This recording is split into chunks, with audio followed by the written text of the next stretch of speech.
الحمد لله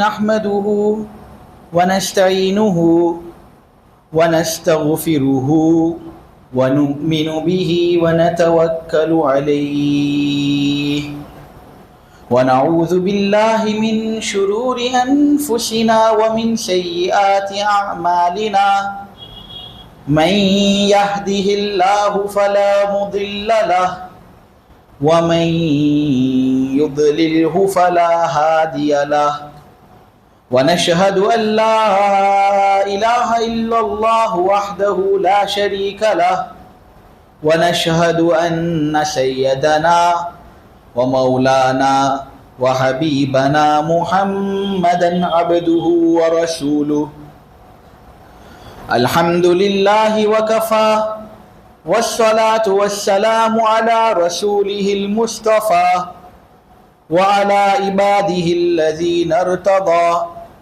ومن بهداهم اهتدى وبآثار أهل المدينة اكتفى أعوذ بالله من الشيطان الرجيم بسم الله الرحمن الرحيم يا أيها الناس اتقوا ربكم إن زلزلة الساعة شيء عظيم وقال تعالى ونفخ في الصور فإذا هم إلى ربهم ينسلون ونفخ في الصور فإذا هم من الأجداث إلى ربهم ينسلون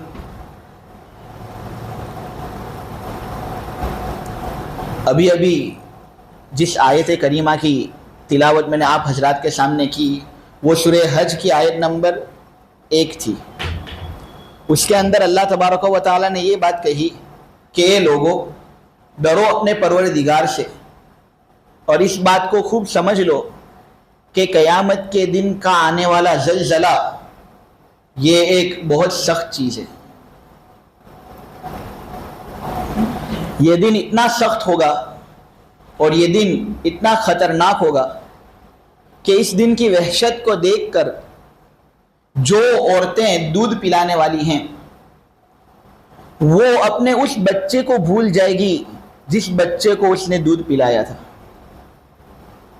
اتنا خطرناک اور سخت دن ہوگا یہ کہ وہ عورتیں جو حاملہ ہوں گی اپنی حمل کی مدت کو پورا کرنے سے پہلے ہی وہ اپنے حمل کو ڈال دے گی۔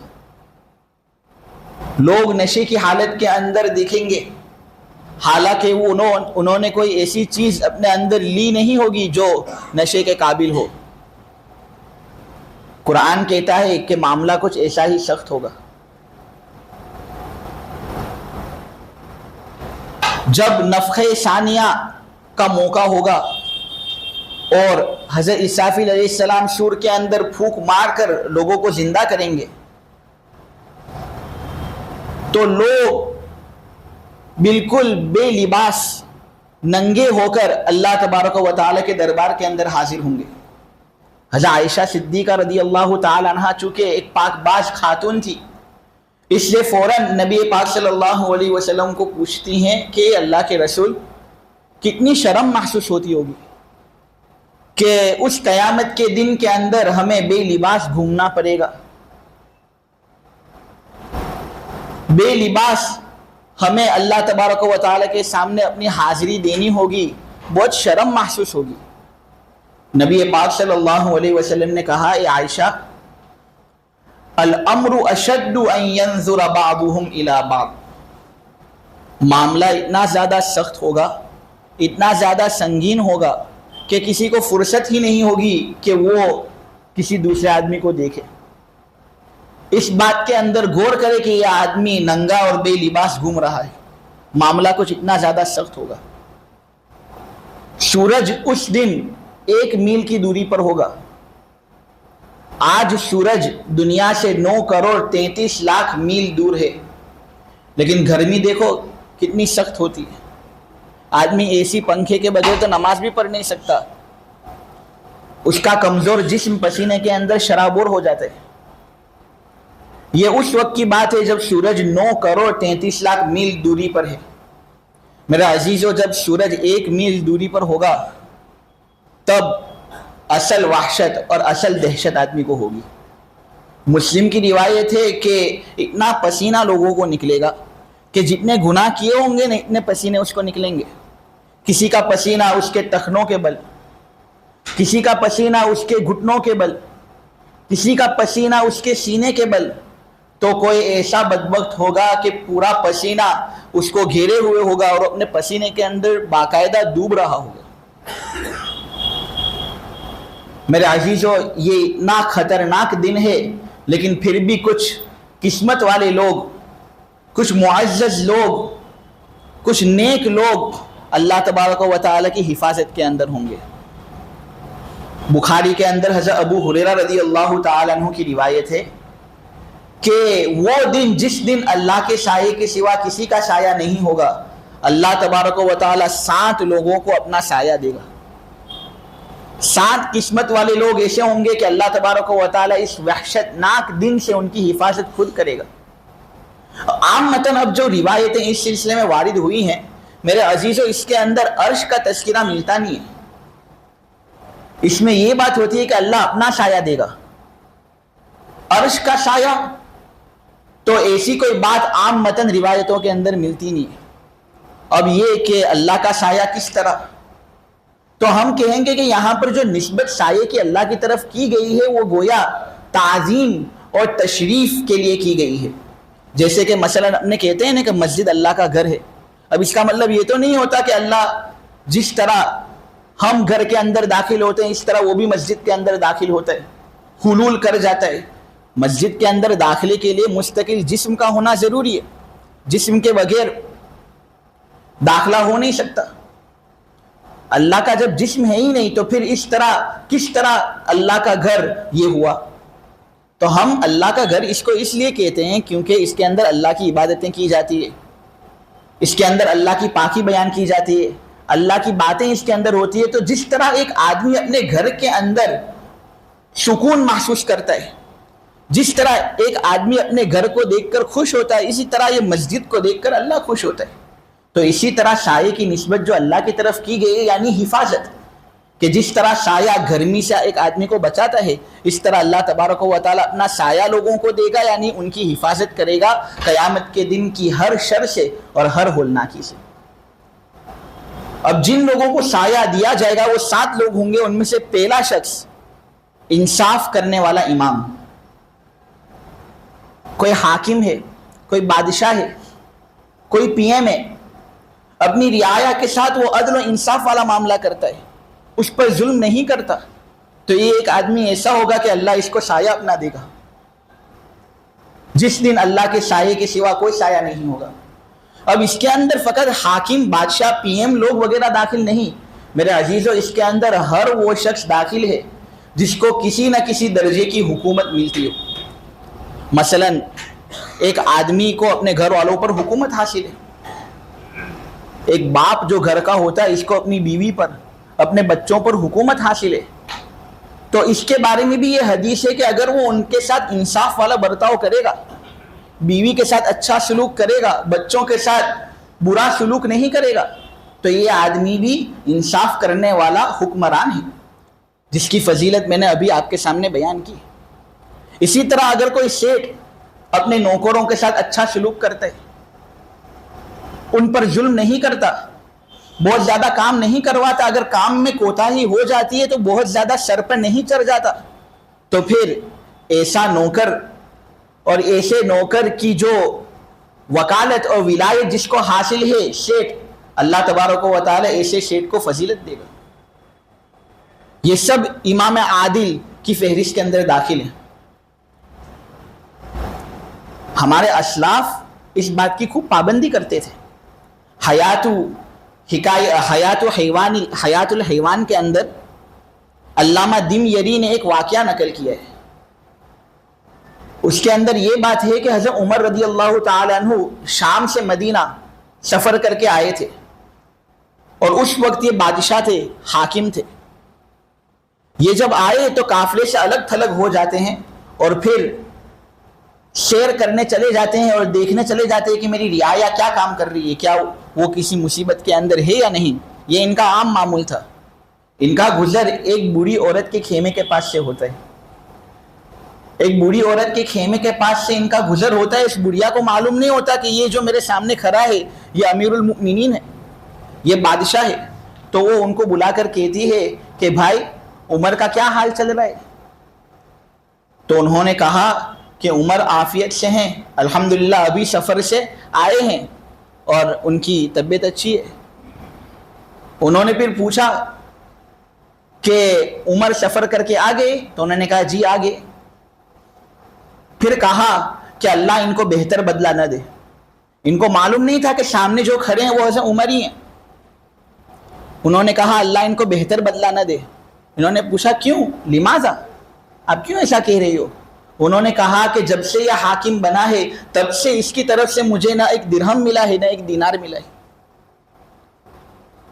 اس کی طرف سے میرے ساتھ خیر خواہی کا کوئی سلوک ہوا ہی نہیں ہے, اس لیے اللہ اس کا بہتر نہ کرے. حضرت عمر نے اس سے کہا کہ تو خود اس کے پاس چلی جاتی. اگر عمر تیرے پاس نہیں آیا تو تو اپنی فریاد لے کر عمر کے پاس چلی جاتی, وہ تیری فریاد پوری کرتا. تو نے کیوں ایسا نہیں کیا؟ اس بڑھیا نے کہا سبحان اللہ, یہ بھی کوئی کہنے کی بات ہے.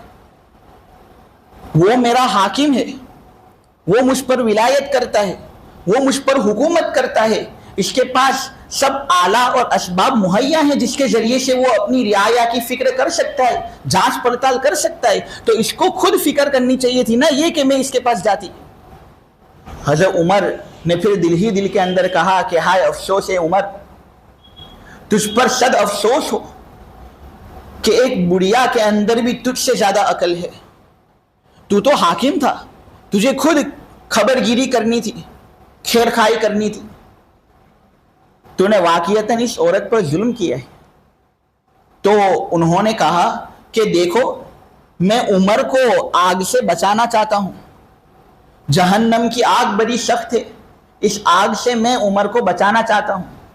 اس لیے اے بڑھیا میں تجھ سے درخواست کرتا ہوں پلیز تیری داد خواہی مجھے دے دے. جو بے توجہی عمر کی جانب سے تجھ پر ہوئی ہے اس کی تلافی میں کرنا چاہتا ہوں. مجھے کہہ کہ میں کتنی رقم تجھے دوں, میں تجھے رقم دے دیتا ہوں, تو تیری داد خواہی مجھے دے دے اور یہ بے توجہی کی تلافی فرما لے. اس نے کہا کہ تو عمر نہیں ہے, عمر کی طرف سے یہ وکالت کر رہا ہے, تو مذاق کرتا ہے. انہوں نے کہا کہ میں مذاق نہیں کرتا, آزما لے, میں مذاق نہیں کرتا. انہوں نے کہا 25 سونے کے سکے چاہیے. تو پھر وہ بے توجہی جو عمر کی جانب سے ہوئی ہے اس کی تلافی ہوگی. حضرت عمر نے 25 سونے کے سکے اس کی خدمت کے اندر رکھ دیے. اتنے میں حضرت علی اور حضرت عبداللہ ابن مسعود آتے ہیں ملاقات کرنے کے لیے. میرے عزیزو سب کے سامنے کہتے ہیں السلام علیکہ یا امیر المؤمنین, اے مسلمانوں کے امیر, اے ایمان والوں کے بادشاہ, تجھ پر سلامتی ہو. وہ بڑھیا چونک گئی کہ میں امیر المؤمنین کے سامنے اس کی بدخواہی کر رہی تھی. برا بھلا امیر المؤمنین عمر کے سامنے کر رہی تھی. تو اس نے فوراً معافی مانگنی شروع کر دی. حضرت عمر نے کہا معافی مانگنے کی کوئی ضرورت نہیں, بس مجھے ایک کاغذ دے دو. کاغذ ملا نہیں تو اپنے پیون زدہ کپڑے کا ایک ٹکڑا پھاڑا اور اس پر لکھا عمر نے کہ اے علی, اے ابن مسعود, تم دونوں گواہ رہنا کہ میں اپنے آپ کو اس بڑھیا پر جو میں نے ظلم کیا ہے اس سے بری کرنے کی کوشش کر رہا ہوں, اور اس کوشش میں میں کامیاب ہوا. اس بڑھیا نے مجھ سے کہا کہ اگر میں اس کو 25 سونے کے سکے دے دیتا ہوں تو یہ اللہ کے یہاں پر میری شکایت نہیں کرے گی. اے اللہ تو اس بات پر گواہ رہنا کہ میں نے 25 سونے کے سکے اس کو دے دیے. اب تو اس بوڑھی عورت کی بات کل قیامت کے دن مت سننا اور تو میرے خلاف حجت قائم مت کرنا, میں بڑا کمزور بندہ ہوں. جب ان کا انتقال قریب ہوا نے تب اپنے بیٹے کو بلا کر کہا کہ یہ جو کپڑے کا ٹکڑا ہے جس کے اندر میں نے یہ بات لکھی ہے اس کو میرے کفن میں میرے ساتھ رکھنا, میں چاہتا ہوں کہ اللہ کے ساتھ میری ملاقات اسی حالت میں ہو. میرے عزیزو ایک حاکم کے اوپر کتنی ذمہ داریاں ہوتی. ایک بوڑھی عورت کے ساتھ ان کو ایسا لگا کہ انہوں نے ظلم کیا تو انہوں نے فوراً اس کی تلافی کی. آج ہم کتنے ظلم کرتے ہیں, آج ہم قرضہ لیتے ہیں لیکن قرضہ دینے کے لیے تیار نہیں. قرضہ لیتے ہیں اور وہی رقم ہمیں مالک کو دینی ہوتی ہے لیکن ہم اس کو دینے کے لیے تیار نہیں. کل قیامت کے دن یہ ہمارے خلاف گواہی دے گا تو ہمارا کیا حال ہوگا؟ ہم لوگوں پر ظلم کرتے ہیں، پتہ نہیں ہماری اس زبان اور اس گوشت کے ٹکڑے سے ہم کتنے لوگوں کو تکلیف پہنچا دیتے ہیں. غیبت کے ذریعے سے ہو، اس کے منہ پر عیب بیان کرنے کے ذریعے سے ہو، اس کی بری باتوں کو سب کے سامنے ظاہر کرنے کے ذریعے سے ہو. اگر یہی آدمی کل قیامت کے دن ہمارے خلاف گواہی دے گا تو ہم اللہ کو کیا جواب دیں گے؟ اس لیے تلافی کر لو، تلافی کر لو. جن لوگوں کے حقوق ہم نے دبائے ہیں ہم فوراً اس سے معافی مانگے. اب دیکھو ہمیں معافی مانگنی پڑے گی صاحب حق سے، اور صاحب حق سے معافی مانگنے کے طریقے دو. یا تو یہ کہ اس کا حق اسے دے دو، اور اگر وہ معاف کرنے پر تیار ہو تو ہاتھ جوڑو اس کے سامنے، اپنی انا کو مٹاؤ اور کہو کہ بھائی معاف کر دے مجھے. وہ معاف کرتا ہے تو ٹھیک ہے، ورنہ اگر معاف نہیں کرتا تو پھر وہ جانے اللہ جانے. معاملہ بڑا سخت ہے. ان زلزلۃ الساعۃ شیء عظیم، قیامت کے دن کا زلزلہ ایک بہت عظیم چیز ہے. یہ پہلا آدمی جس کو اللہ تبارک و تعالی اپنے سائے کے اندر قیامت کے دن لے گا، یعنی انصاف کرنے والا امام. شیخ سعدی فرماتے ہیں کہ میں پوری دنیا گھوما ہوں، پوری دنیا کا سفر میں نے کیا ہے، اور طرح طرح اور قسم قسم کے لوگوں سے میں نے ملاقات کی ہے. سن لو، دو آدمیوں کی ملاقات کرنے میں سعدی ناکام رہا. ایک وہ جس نے اللہ کے راستے پر دیا اور غریب ہو گیا، اور وہ جس نے کسی پر ظلم کیا اور اللہ کے عذاب سے بچ گیا. ایسے لوگوں کی ملاقات میں نے کبھی نہیں کی، اس لیے کہ جو ظلم کرتا ہے اللہ کا عذاب اس پر دنیا میں اور آخرت میں آتا ہے ضرور بالضرور، اس میں کوئی شک نہیں. نمبر 2 جس کو اللہ تبارک و تعالیٰ کل قیامت کے دن اپنے سائے کے اندر لے گا، وہ جوان جس نے اپنی پوری جوانی اللہ کی عبادت کے اندر لگائی. اس کے اندر تو طاقت تھی، زور تھا. کس چیز کا زور تھا؟ اللہ کی نافرمانی کرنے کا زور تھا. اس کی خواہشیں بھی عروج پر تھی. بوڑھے لوگ کیا جانے، جن کی عمر زیادہ ہو گئی وہ کیا جانے ایک جوان کے حوصلے کتنے اونچے ہوتے ہیں اور کتنے بلند ہوتے ہیں. لیکن وہ اپنے حوصلوں کو کنٹرول میں کرتا ہے، اپنے حوصلوں کو قابو میں لاتا ہے، اور قابو میں لا کر اللہ تبارک و تعالی کے سامنے اپنی پوری جوانی قربان کر دیتا ہے. یہ ہے وہ جوان جس کو کل اللہ تبارک و تعالی اپنا سایہ نصیب کرے گا، جس دن اللہ کے سائے کے سوا کسی کا سایہ نہیں ہوگا. اسی لیے میرے عزیزو، ہم ہمارے بچوں کو دینی خدمات کے اندر لگائیں. ہم ہمارے بچوں کو اگر دینی خدمات کے اندر لگائیں گے تو وہ اپنی جوانی اچھی جگہ پر صرف کریں گے، اور پھر دنیا کے اندر بھی آخرت کے اندر بھی ہمارے لیے ذریعے نجات بنیں گے. اسی لیے یہ پیشکش کی جاتی ہے کہ ناظرہ بھی اپنے بچوں کو پڑھاؤ، حفظ کے اندر بھی اپنے بچوں کو لگاؤ، حافظ قرآن بناؤ، لیکن اس پر اپنی بات کو روکو مت، اور سلسلہ اس کا بڑھاؤ، عالم بناؤ، علم دین سے اس کو سرفراز کرو. یہ تمہاری جنت بنائے گا، دنیا بھی بنائے گا. ایک عالم کے قدموں کے نیچے دنیا بکھر جاتی ہے، پھیل جاتی ہے. حوصلہ تو اس کا ہو ایسا، والدین کی طرف سے ایسا سپورٹ ہو. ہم گھبراتے کیوں ہیں؟ ہم یہ سوچتے ہیں کہ شاید یہ عالم بنے گا تو کیا کمائے گا. ایک بھی عالم دنیا کے اندر آیا نہیں ہے، اللہ کی قسم مسجد کے اندر بیٹھا ہوں، ایک بھی عالم دنیا کے اندر ایسا آیا نہیں ہے جو بھوک کی وجہ سے مرا ہو. ڈاکٹر ایسے ہیں، انجینئر ایسے ہیں، اور کئی ڈگری حاصل کرنے والے لوگ ایسے ہیں جنہوں نے خودکشی کر لی ہے، لیکن کوئی بھی عالم دنیا کے اندر ابھی تک آیا نہیں ہے ایسا جو بھوک کی وجہ سے مرا ہو. اللہ ان کا پیٹ بھرتا ہے. ہمارا توکل کچھ ایسا ہو. ابن خلقان اپنی تاریخ کے اندر بیان کرتے ہیں امام ابو یوسف کا قصہ کہ یہ چھوٹے تھے لیکن علم کا شوق بہت زیادہ تھا. مجھے علم حاصل کرنا ہے، تو ان کی ماں ان کو مار مار کر دھوبی کے پاس بھیجتی تھی کہ دھوبی کے پاس بیٹھ، کپڑے دو اور کچھ پیسے کما کر لا. تیرے تو ابا بھی نہیں ہے، اگر تو کمائے گا نہیں تو میرا گھر کون چلائے گا. تو مار مار کر ان کی امی ان کو دھوبی کے پاس بھیجتی تھی. ابو یوسف کی علمی پیاس بجھانے کے لیے خود امام ابو یوسف دھوبی کے پاس نہیں جاتے تھے، امام ابو حنیفہ کے حلقے میں آ کر بیٹھتے تھے، علم حاصل کرتے تھے، مدرسے کے اندر آ جاتے تھے. اب روزانہ ایسا ہوتا کہ ان کی والدہ ان کو دھوبی کے پاس بھیجتی، دھوبی کے پاس ان کو بھیجتی. اور یہ دھوبی کے پاس جاتے نہیں تھے بلکہ امام ابو حنیفہ کے مدرسے کے اندر آتے تھے اور وہاں جا کر علمی باتیں سیکھتے تھے۔ ایک مرتبہ ان کی والدہ آتی ہے اور امام ابو حنیفہ سے کہتی ہے کہ تو کیسا آدمی ہے، میرے بچے کو خراب کرتا ہے، میرے بچے کو بگاڑ کر رکھ دیا ہے، اس کا تو ابا بھی نہیں ہے، اور میں ایک عورت ہوں، میرے گھر کے اندر اس کے علاوہ کوئی کمانے والا نہیں ہے، اگر یہ تیری مجلسوں کے اندر آ کر بیٹھے گا تو گھر کے اندر کمائے گا کون؟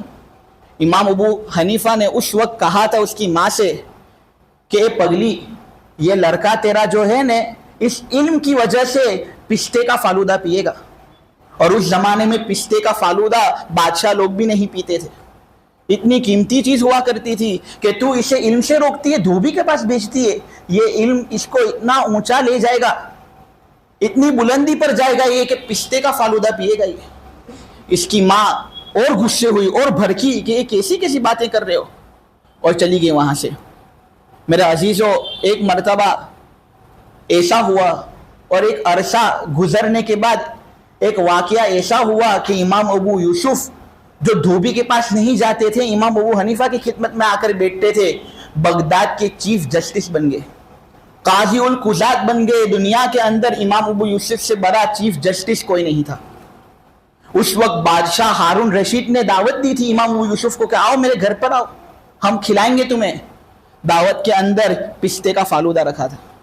امام ابو یوسف نے اس پستے کے فالودے کو دیکھا اور دیکھ کر ہنس پڑے۔ ہارون رشید نے پوچھا کہ بھائی کیوں ہنس رہے ہو؟ انہوں نے پورا واقعہ سنایا۔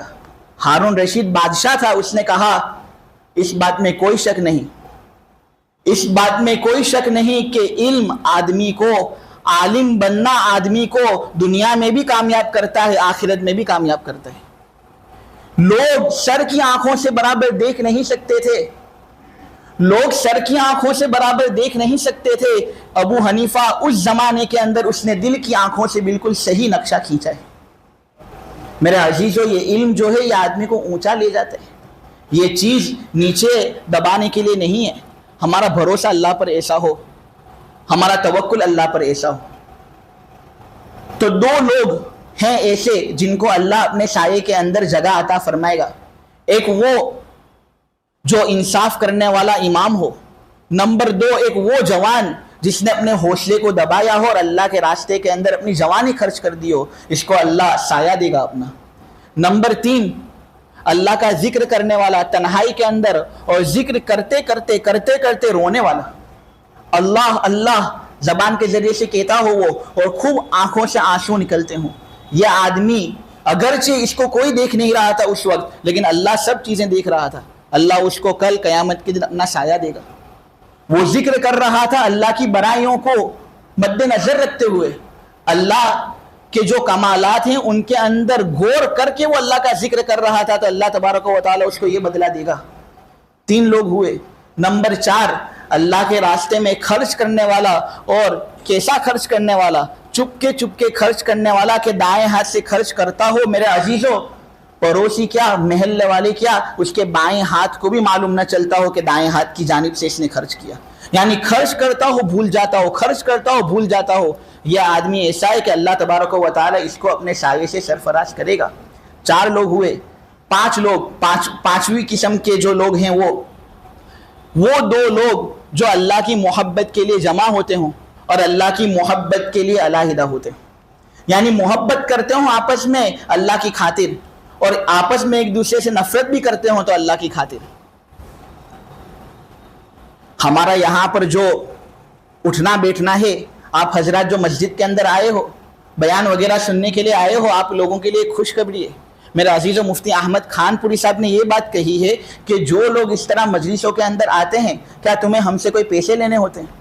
کیا یہاں پر شرکت کر کے تمہیں کوئی عہدہ ملنے والا ہے؟ نہیں، تم آتے ہو اسی نیت سے کہ کچھ دین کی بات سیکھ لیں گے اور دین کی بات سیکھ کر اللہ کو راضی کریں گے۔ انشاءاللہ یہ بات ہمارے لیے پکی ہے کہ اللہ تبارک و تعالی اپنے سائے کے اندر ہمیں جگہ عطا فرمائے گا۔ وقت کی قلت اور وقت کی کمی کی وجہ سے بقیہ لوگوں کا تذکرہ کرنے سے میں قاصر ہوں، لیکن ہمیں ہمارے اعمال سدھارنے اور گناہوں سے اپنے آپ کو بچانا ہے۔ انشاءاللہ ایسی زندگی گزاریں گے تو جس دن کوئی سایہ اللہ کے سائے کے علاوہ نہیں ہوگا، اللہ تبارک و تعالی اس دن ہمیں اپنا سایہ نصیب فرمائے گا۔